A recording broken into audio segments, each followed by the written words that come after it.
Beryl is a master swordsman, perhaps the greatest alive, though he's never thought of himself that way. Now in his 40s, he leads a quiet life managing the family dojo tucked away in a rural village, far from the noise of fame or glory.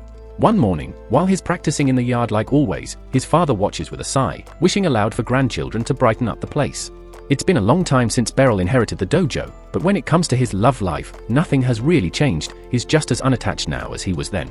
He tells his father he's simply been too busy running the dojo to focus on relationships or settling down, but the old man won't drop the subject. Half teasing, he even suggests Beryl train a promising young woman and make her his wife, but Beryl immediately rejects the idea, saying it's completely inappropriate. This dojo has been in their bloodline for ages, and Beryl has devoted himself to preserving its traditions and legacy. There was once a time when he dreamed of becoming a legendary swordmaster, a name known across the land. And though he's far beyond the skill of most, Beryl never saw himself as someone who deserved that kind of recognition. Still, he takes great pride in his role as a mentor. Many of his former students have gone on to make names for themselves, and that, more than anything, keeps him going. That evening, as the day winds down, Beryl joins his parents for dinner. His father, relentless as ever, brings up the subject of marriage again. He even tries to rope in his wife to back him up, but she takes a more gentle stance. She says there's no need to rush, though she does admit she'd love to see a grandchild someday. That comment nearly makes Beryl choke on his food. It's a nice idea in theory, but it's not like he's got anyone in his life, not even a hint of a romantic interest. Beautiful women don't just appear at your door out of nowhere. Except, right on cue, there's a knock. When Beryl opens the door, he finds a striking woman waiting outside. She bows politely and addresses him with respect. It takes him a moment, but he recognizes her, Aluchia Citrus, one of his most talented former students. He welcomes her in and pours tea as they catch up. He remembers how gifted she was back then, focused, sharp, and full of promise. What surprises him now is learning that she's become the commander of the Royal Knight Order.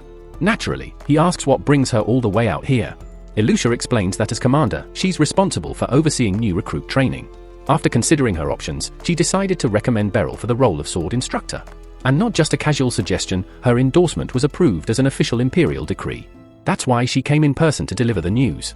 Beryl never asked for such a position, and his first reaction is to decline. But before he can speak, his father jumps in with a warning. Refusing an order from the Empire might not just be rude, it could be dangerous. Aluchia quickly tries to ease the tension, assuring Beryl that no one's going to execute him over it. Still, declining would have its consequences, so accepting might be the wiser choice. She then mentions that a carriage is already waiting to take them to the capital, and she'll explain the specifics of his new role tomorrow. Beryl is taken aback by how sudden this all is, but his father doesn't seem bothered in the slightest. In fact, he waves Beryl off cheerfully, joking that he should enjoy his time in the capital, and maybe even find a nice girl while he's at it. To make things more awkward, he loudly suggests that Aluchia wouldn't be a bad option. Flustered, Beryl tells him to stop, especially since it's clearly making Aluchia uneasy. Not to mention the age gap between them. Still, Aluchia mutters under her breath that she wouldn't exactly be opposed. Regardless, Beryl isn't interested in seeing what might happen if he declines the offer, so he reluctantly agrees to go. On the carriage ride, he notices something familiar. Aluchia is carrying the same sword he once gave her. It's the standard blade he presents to every student who completes training at his dojo, a symbol of achievement. Somehow, she's kept it in perfect shape all these years. He finds it touching that she's held onto it, though he admits he never thought such a basic weapon was worthy of a knight commander. He suggests she could easily get a better one made, but Aluchia disagrees. She insists the sword is just right for her. Beryl figures she's saying that out of lingering respect, like she still puts too much value in things from her former teacher. But to him, he's just an ordinary swordsman. He doesn't see himself as someone qualified to hold a prestigious teaching role. That's when Aluchia grins and teases him, saying it's about time the country-born sword instructor made his appearance in the capital. Beryl gives her a confused look, wondering who she's even talking about. He's not a bumpkin, and he certainly doesn't think of himself as a swordmaster, but she disagrees. Whether he accepts it or not, his name has spread among sword-fighting circles. Many of his students have gone on to become respected fighters and adventurers. In certain circles, he's somewhat of a legend, though she admits she's not a fan of the nickname people have given him. Beryl laughs it off, not really buying into it. In his eyes, Aluchia's probably the only one who still believes he's anything special. Before long, they reach the royal capital. Aluchia drops him off at a quiet inn, telling him to rest up, she'll be back in the morning to collect him. And sure enough, she returns as promised and brings him to the castle, where he's formally introduced to the Knight Order. Standing before the assembled recruits, Aluchia proudly declares that Beryl's skill is so great that even she wouldn't stand a chance against him. The recruits should consider themselves lucky to train under someone like him. Not everyone seems impressed, though some of them exchange skeptical looks, and one recruit in particular doesn't bother hiding his dissatisfaction. It's obvious that not all of them believe he deserves the role. Later, as Beryl and Aluchia stroll through the castle halls, she congratulates him on officially becoming a special instructor. She explains that his schedule won't be too demanding, he'll only need to train the recruits a few times each month. That way, he can keep things running smoothly at the dojo without throwing his routine into chaos. Just then, a girl rushes over, practically glowing with enthusiasm. She calls out to him with a cheerful master, like she's been waiting forever to reunite, and in her case, she kind of has. Her name is Kiruni, and she was once a student of Beryl's, about 2 years ago. He remembers her ambition clearly, she dreamed of becoming a knight. Now here she is, wearing the trainee armor of the Knight Corps, one step closer to her goal. Though she's still far from full knighthood, she's thrilled to be back training under Beryl's guidance. Aluchia is just as excited, seeing a familiar face returning with such determination. Later that day, Beryl makes his way home, expecting a quiet night. But as he opens the door, he's greeted by a familiar presence, another one of his old students. It's Randreed, and this time he isn't alone. Randreed has brought along his wife and their newborn child to introduce them. Beryl is genuinely happy to see how well things have turned out for him, but before he can say much, his father cuts in with his usual bluntness. He jokes, though not entirely likely, that Beryl shouldn't come back until he's settled down with a wife and child too, just like Randreed. Turns out, Randreed didn't just start a family, he also reached the rare rank of Platinum Adventurer since leaving the dojo, an incredible achievement. But now that he's become a father, Randreed has decided it's time to hang up his gear and return to the village life. Beryl is surprised that someone would walk away from such a prestigious title, but at the same time, he understands, adventuring and family life don't always mix well. During their talk, Randreed casually mentions he plans to help out at the dojo. Beryl, a bit puzzled, asks what he means, and that's when his father drops the real news. He's already decided Randreed will take over as the dojo's new instructor, meaning there's no need for Beryl to stay. In other words, Beryl's just been ousted from his own home, even though technically, the property belongs to him. The following day, Beryl fills Aluchia in on the whole situation. He admits he's going to need a new place to live in the city. The inn he stayed at the previous night was way too upscale to be a long-term option, so he's hoping to find something more affordable. Aluchia immediately offers to help him search. Half teasing, she suggests he could stay at her place, but Beryl quickly declines, saying it wouldn't be proper. The disappointment on her face is clear, though she doesn't press the issue. Trying to keep things upbeat, she asks if he'd at least like to grab a meal together. Beryl agrees, and the two start making their way to a nearby restaurant. But before they get far, someone suddenly yells at Aluchia, accusing her of being inappropriate for walking around with a man and calling him master in public. The voice belongs to a young woman who clearly has some past with Aluchia, and not a good one. She's visibly offended that the Knight Commander would be seen casually walking with what she sees as a nobody. Beryl, wanting to avoid trouble, lowers his gaze and says nothing. But the girl won't leave it alone. She steps right up to him and pulls down his mask, demanding to see his face. The moment she gets a look at him, her entire expression changes.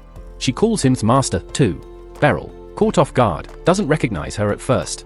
But she quickly reminds him her name is Serena, and years ago, he saved her and taught her the basics of swordsmanship. It takes him a moment, but then the memories begin to return. He recalls the day he discovered a gravely injured girl nearly 20 years ago. Taking her under his care, he nursed her back to health and introduced her to the fundamentals of swordsmanship. Time passed, and their paths diverged, with no contact in over 10 years. So when he learns that she has risen to the rank of a black-level adventurer, genuine surprise washes over him. Serena, the woman in question, apologizes for the long absence but wastes no time asking what business has brought him to the capital so suddenly. Aluchia quickly answers, explaining that Beryl has been assigned the role of a special instructor for the Knight's Order, and she's been helping him search for accommodation. Before she can say more, Serena jumps in, arguing that she'd be far better suited to the task. She spent years drifting between inns, after all, and claims she knows all the best spots. It doesn't take long before the two women are locked in a verbal tug-of-war, squabbling over who's more fit to assist Beryl in finding a place to live. Caught in the middle, Beryl is bewildered by the underlying friction between them. Nevertheless, their combined, albeit argumentative, efforts ultimately lead him to a suitable inn that meets his needs. After settling in, Beryl expresses his gratitude to them both. With a weary sigh, he pleads for peace between them, citing his fraying patience after a long day filled with shouting. Out of respect for him, they both fall silent. The three then walk back in quiet companionship. Later, Beryl stands by the window, watching the two women depart in silence. He's not especially fond of the city, the constant bustle isn't his preference, but seeing so many of his former students nearby gives him a sense of familiarity. Perhaps, despite his reservations, he might not feel so alien in this place after all. The next morning, training resumes as usual for the Night Order. On the practice grounds, Vice Commander Henblitz is putting on a display of dominance, besting each sparring partner with swift, exact strikes. It's evident that his skills far exceed the others. Once his match ends, Aluchia steps forward with an announcement. There's been a change. Beryl will now oversee training sessions more frequently instead of only once a week. She declares that she, too, will be directly involved from this point onward and urges everyone to give their utmost. Beryl moves to address the group, offering a short introduction and expressing his anticipation in working with them. But before he can begin, Henblitz steps up with something to say. Henblitz informs him that anyone granted the title of Special Instructor must first prove their capability. As a matter of procedure, and without ill will, he formally challenges Beryl to a duel. It's a test of strength, meant to verify Beryl's qualification. As Vice Commander, he has every right to request it, and Aluchia quickly gives her approval. Beryl suppresses a sigh, silently wishing Aluchia would stop volunteering him for these challenges without warning. But since Henblitz made the demand, there's no turning back now. The Vice Commander suspects Beryl's presence is due more to Aluchia's favoritism than actual merit. From his perspective, just because Beryl once mentored her doesn't mean he's still suited for the role. Henblitz intends to settle the matter here and now, by defeating Beryl in front of the entire order. To his own surprise, Beryl finds himself agreeing with much of what Henblitz has said. He's never thought of himself as someone worthy of a title like Special Instructor. But losing now would cast a shadow on Aluchia, who went out of her way to support him. For her sake alone, he resolves to give this match everything he's got. The duel kicks off as Henblitz bursts forward, closing the distance between them in a flash.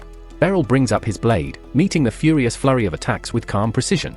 Henblitz is fast, unbelievably fast, and every strike carries crushing force. But Beryl knows the flow of battle. If he can intercept just one blow at the right moment, with the right angle, he can disrupt the rhythm. And that's exactly what he does. With one expertly timed redirection, he breaks Henblitz's balance and slips inside his guard, blade drawn for a finishing move. Henblitz freezes. In a real fight, that would have been a lethal blow. The point goes to Beryl. They return to their starting positions, and Henblitz immediately charges again, this time even quicker than before. His raw strength is undeniable, but despite the power, Beryl reads every move as though it were in slow motion. He meets each attack with practiced ease, countering without hesitation. Realizing brute strength won't be enough, Henblitz finally decides to let loose. He uses his signature move, Roaring Blade, a blinding, high-speed spin attack so forceful that most fighters can't even block it. It's a finishing move. But just as it comes crashing down, Beryl disappears. In a breath, he reappears behind Henblitz, his sword resting calmly at the man's neck.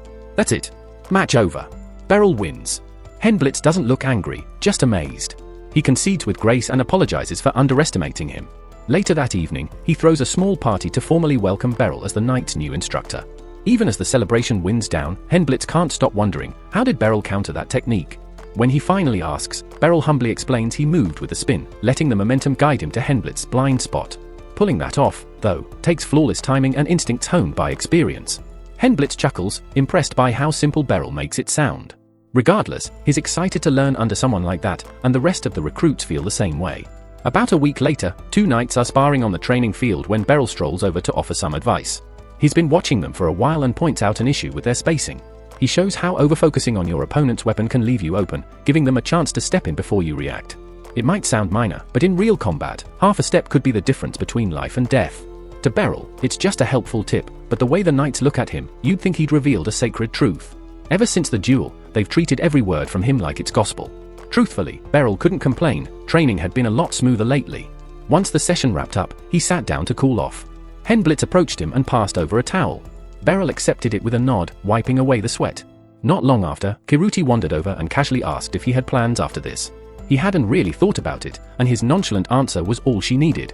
With a grin, she offered to show him around the city a bit. It struck him then that he hadn't actually seen much of Baltrain, so he figured, why not? Kiruti lit up with enthusiasm and rushed off to change into more relaxed clothes. Meanwhile, Aluchia was immersed in a series of meetings with royal officials, updating them on the current state of the Knight Order, particularly regarding their new instructor. She reassured them that Beryl was already outperforming expectations. With her report complete, the meeting drew to a close. People had warned her about this position. Becoming captain of the Knights meant more politics, less time for swordsmanship. But she hadn't taken the job for personal glory. She accepted the role because it was the only way to bring Beryl to the capital. Years ago, as a young girl, her parents had enrolled her in Beryl's dojo for self-defense lessons. Even then, she'd sensed that he was someone worth learning from. Under his guidance, she trained rigorously, swinging blades, hopping across logs to hone her footwork, and building her strength with basic but demanding drills. His style was unconventional, but it made wielding a sword feel natural. One day, he invited her to spar, and she jumped at the chance, eager to display her progress. But the moment their duel began, she realized there was no gap in his defense. Growing up under Beryl's tutelage, Aluchia assumed every instructor was as skilled as him, until that illusion shattered during a cross-dojo sparring event. Her opponent that day was clumsy and reckless, charging headfirst, no strategy, no patience. She dismantled him easily. The match ended before it could really begin. Later, as the group headed home, Beryl seemed glad his students experienced a variety of fighting styles. Curious, Aluchia asked if their dojo was just superior. After all, they'd won every match, even Beryl had bested the other school's master. But Beryl didn't like thinking in terms of superiority. Sure, they won, but what mattered most was what they learned from the match. Aluchia understood his point. Then she realized something was missing, her hairpin. She figured she dropped it at the other dojo. Since it was important to her, she ran back to look for it. Once there, she spotted the guy she had defeated earlier. He had it in his hand.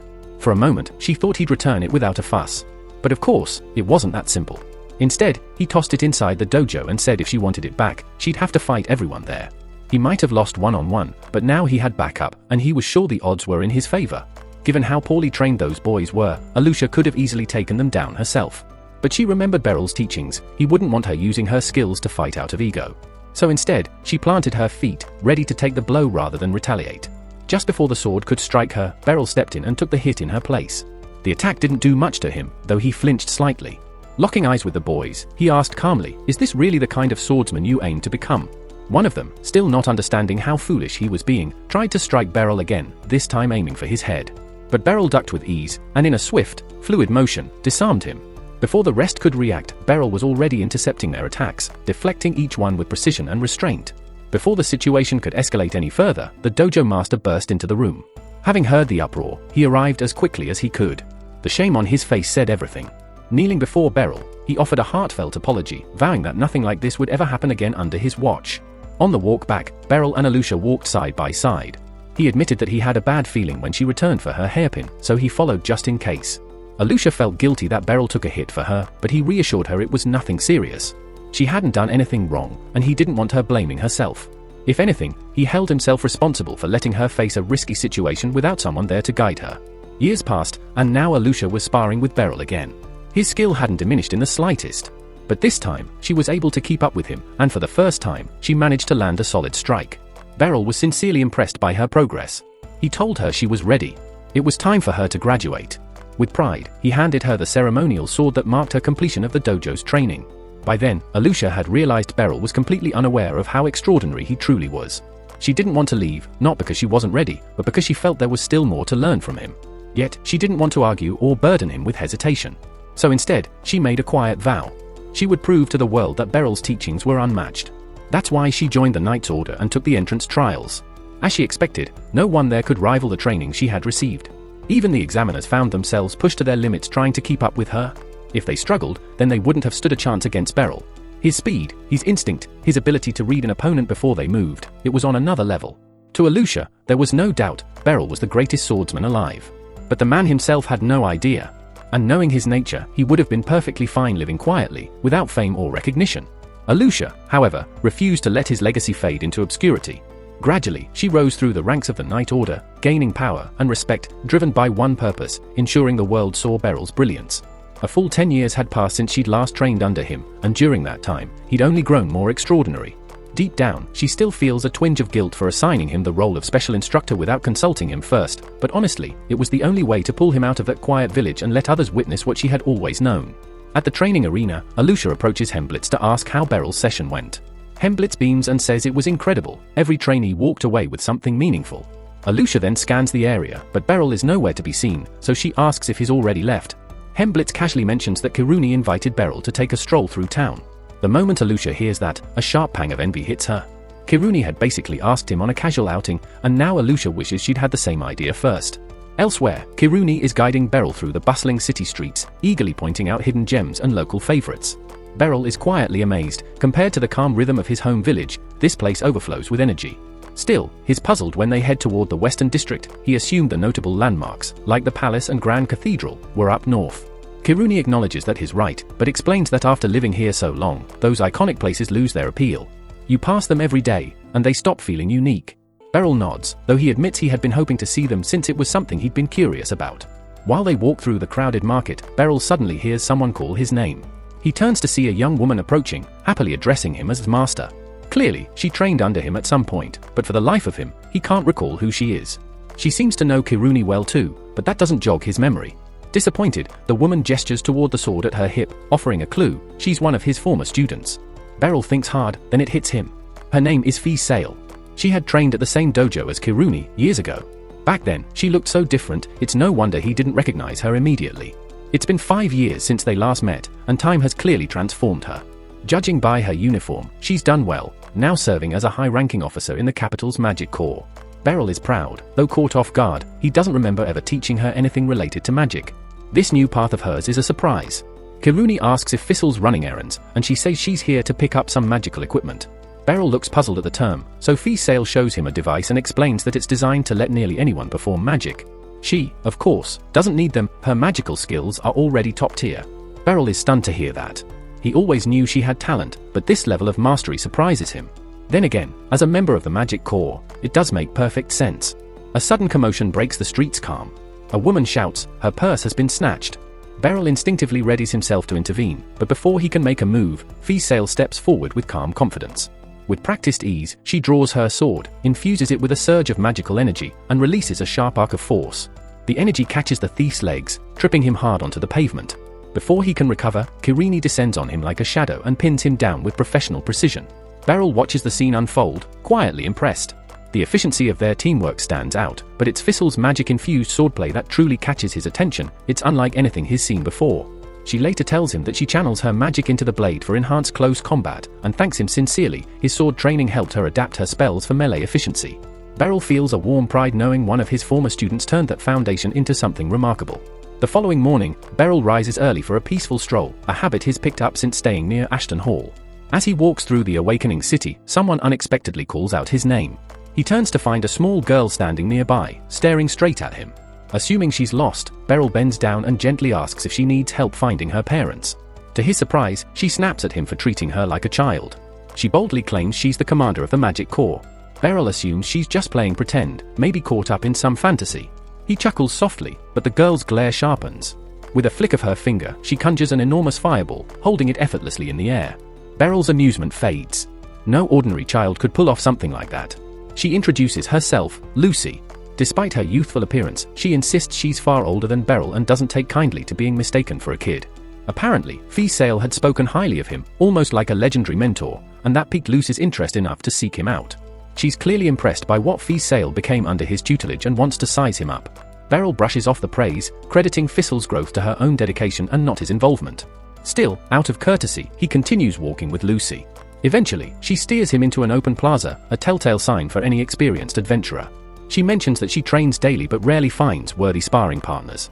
Now that she's finally met this so-called sword master, she wants a proper duel. Before Beryl can object, Lucy hurls a burst of flame in his direction. He's forced to leap back to avoid it. Clearly, she's not asking, this is happening. Beryl sighs, drawing his sword with reluctant readiness. Lucy wastes no time. She launches another massive fireball, forcing Beryl to dodge and sprint across the plaza, slipping between blasts and parrying with measured precision. Each explosive strike meets nothing but air or steel. Realizing her fire assaults aren't enough, Lucy changes her approach. 3 massive orbs of ice materialize above her and launch toward him with thundering force. Despite their massive forms, Beryl effortlessly cleaved through each one with a single, fluid swing of his blade. Watching his remarkable swordplay unfold in real time, Lucy's interest in their clash only deepened. Yet Beryl, eager to end things quickly, lunged at her, his intent not to injure, but to render her unconscious with a well-placed strike from his sword's hilt. Before he could close the distance, Lucy ignited in a sudden blaze, forcing Beryl to leap backward to avoid the searing heat. In that moment, Lucy genuinely feared she'd lose if she let him get too close. Beryl, on the other hand, silently wished he had some magic at his disposal, realizing how difficult it was to handle spells with nothing but steel. But Lucy wasn't about to relent. With a playful smirk, she conjured more fireballs, this time flinging them behind Beryl, steering his movement as he darted and weaved across the field. The sight of him scrambling amused her. It was clear this was Beryl's first real encounter with a magic user. He had no solid tactics prepared. Eventually, the barrage eased, giving him a moment to breathe. Just as he thought the pressure was over, a massive chunk of ice came crashing down from above, aimed directly at him. Beryl caught sight of it in time, meeting it with a sharp strike that sent it flying back toward Lucy. She quickly melted it with a fresh surge of fire, but the resulting burst created a thick mist that blanketed the area.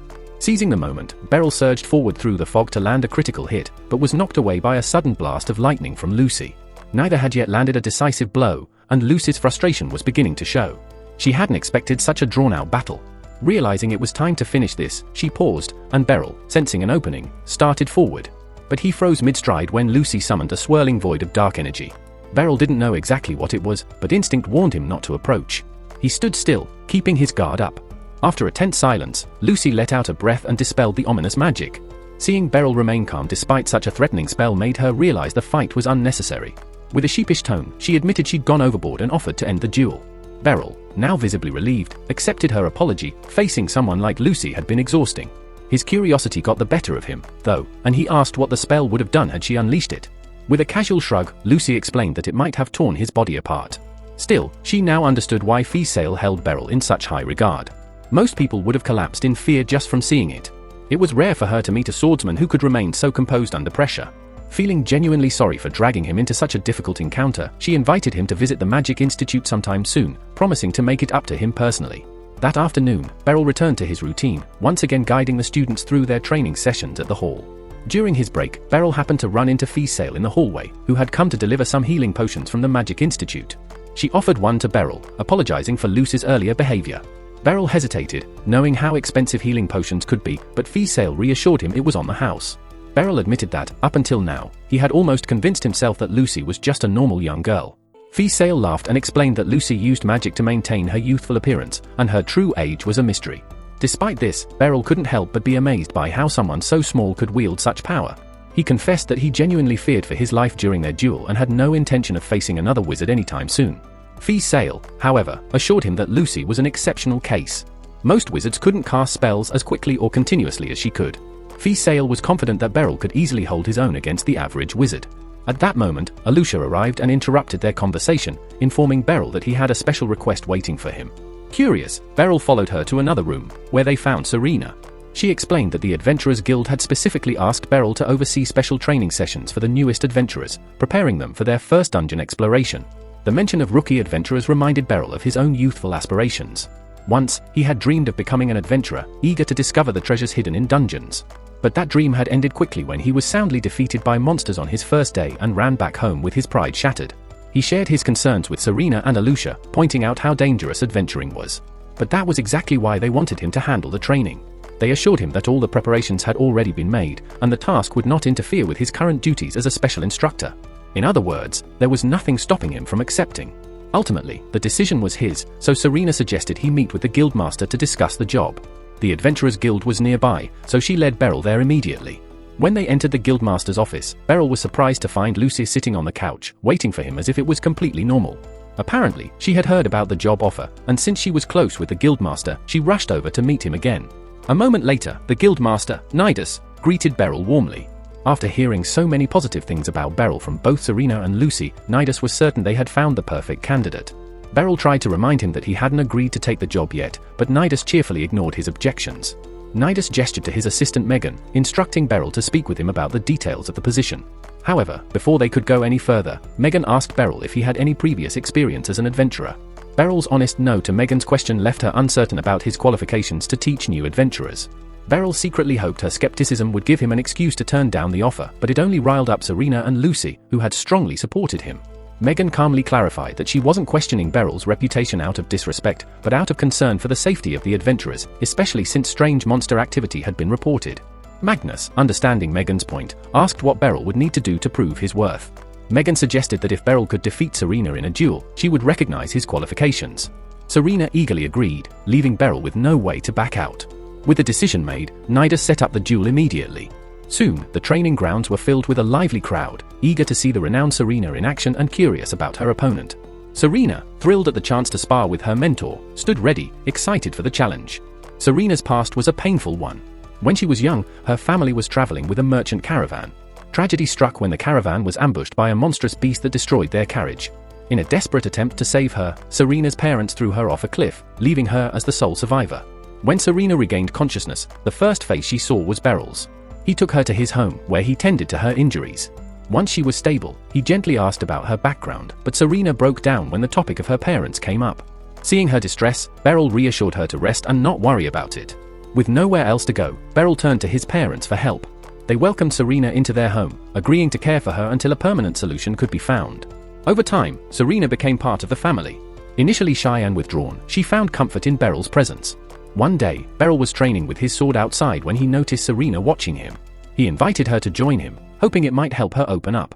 Serena eagerly accepted, and from then on, she trained with Beryl whenever she could. As Beryl patiently taught her swordsmanship, their bond grew stronger.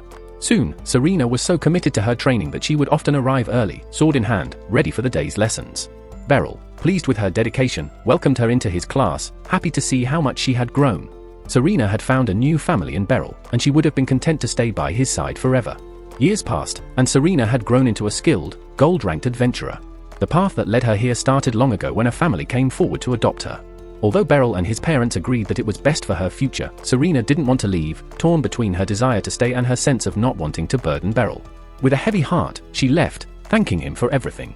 Time moved on, and she became one of the finest in her field. On an escort mission, Serena's caravan was ambushed by bandits led by a renowned swordsman. Her teammate warned her to be careful, but before the warning could fully leave his lips, Serena was already charging into battle. In moments, she had wiped out the entire group of bandits without so much as breaking a sweat.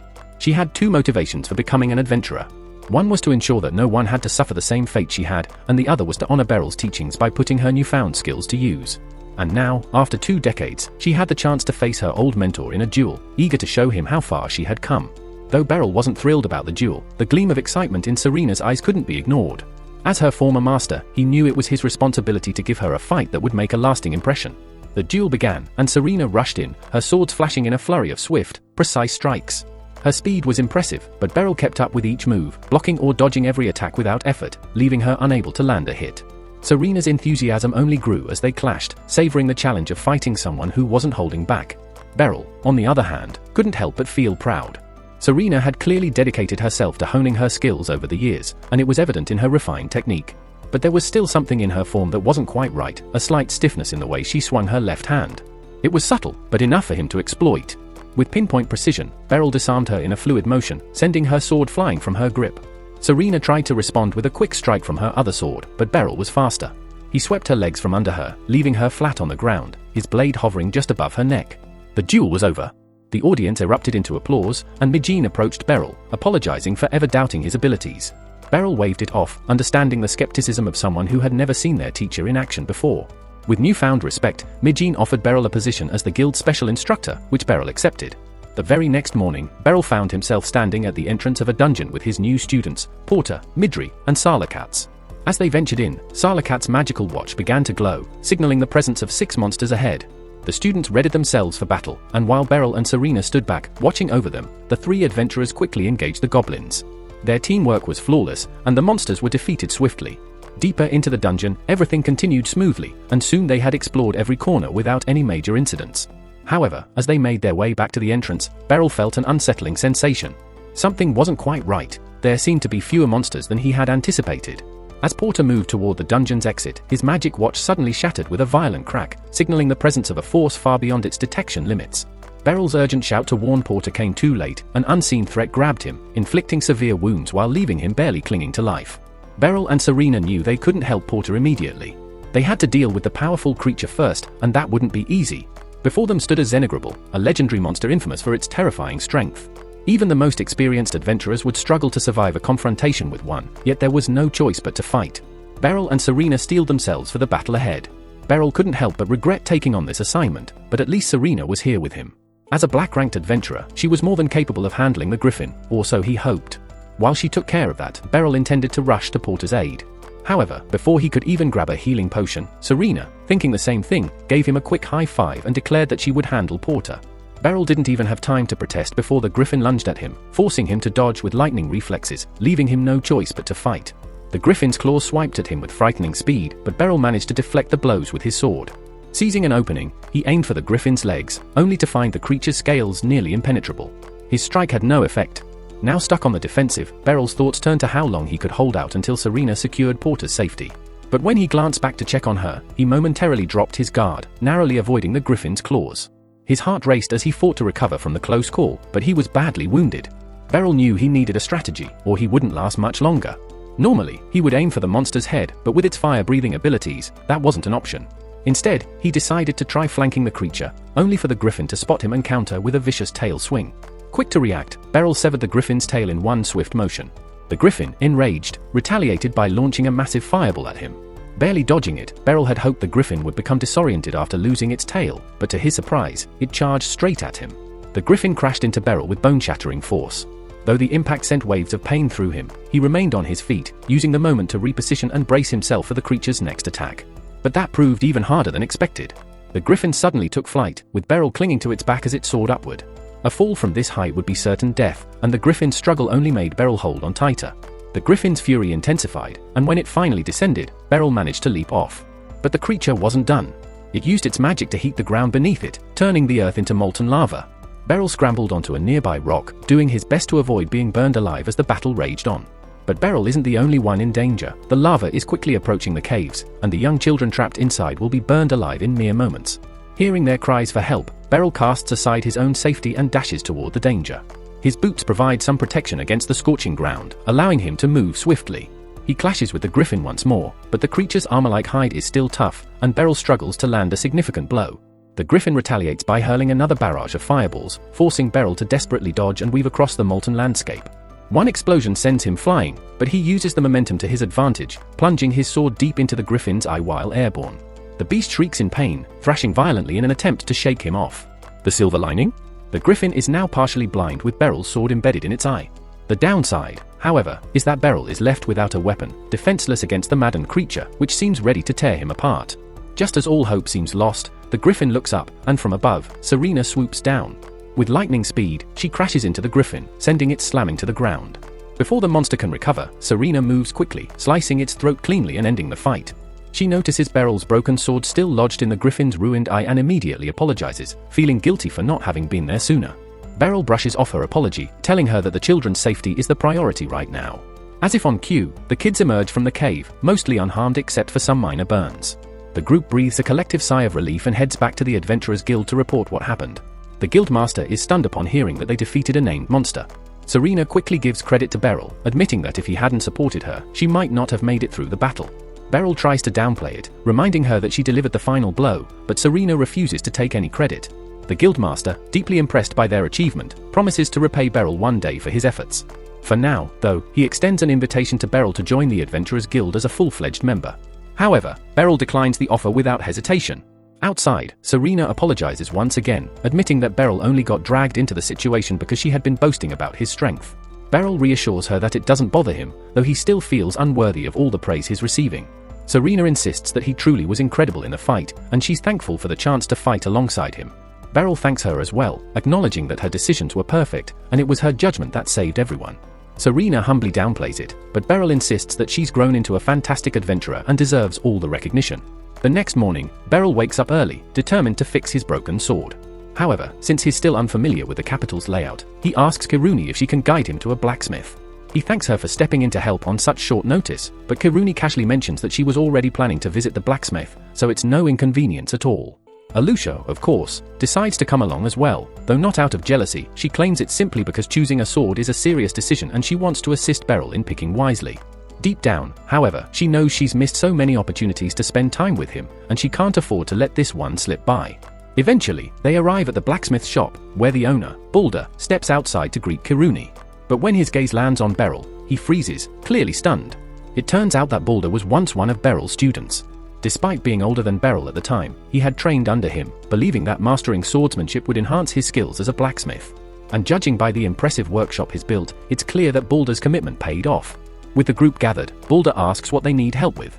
Kiruni steps forward and explains that her short sword needs sharpening. Balder agrees and asks her to hand it over. Kiruni passes him the sword, and Balder inspects it closely, turning it over in his hands. After a long pause, he lets out a deep sigh, places the sword on the counter, and bluntly tells her it's beyond repair. She's completely ruined it. Aluchia remarks that it's surprising, considering how meticulous and precise Kiruni usually is during training. If the sword's truly ruined, though, there's only one explanation, and Beryl quickly catches on. He turns to Kiruni, asking her what it feels like when she holds the sword. Kiruni pauses for a moment, then replies that it feels light to her. At that, both Beryl and Balder instantly realize the problem. They explain to her that if she can't properly feel the weight of her weapon, it won't be effective for her to wield. With that settled, they decide it's time for Kiruni to get a new blade. Beryl suggests she might be better suited for a two-handed greatsword. Kiruni may be small, but her strength is enough to handle the extra weight. He hands her a greatsword to try out, and while it feels heavier than what she's used to, it's still manageable. Confident she can handle it, Kiruni decides to buy it, especially since it was Beryl's recommendation. Plus, it looks great slung across her back. Now that Kiruni's situation is taken care of, Beryl starts looking for a replacement for his own broken sword. However, Aluchia quickly interjects, insisting that someone of his skill should have a custom-forged weapon. Beryl, though, isn't convinced and figures that any good quality sword from here will suffice. As he continues to browse, the door suddenly bursts open and Serena enters, carrying a huge sack over her shoulder. The moment Aluchia and Serena lock eyes, they start arguing, as always, unable to stand each other. Beryl steps in to break things up, redirecting the conversation and asking Serena why she's there. Sheringham tells Balder that she has a special request for him. She slams a sack onto the counter, opening it to reveal a griffin's leg, proof of their victory. She asks him to forge a long sword from it. Balder is taken aback, as it's the first time someone has asked him to craft a sword from a named monster's remains. Though surprised, he's also curious why Serena would want a long sword, considering she's known for her twin blade style. Serena clears this up by saying the sword isn't for her, it's meant to be a gift for Beryl. Beryl protests, saying he doesn't deserve such a fine gift. He insists Serena should keep it, since she dealt the final blow to the griffin. But Serena is firm, saying that the sword is the least she can do to make up for Beryl losing his weapon in the fight.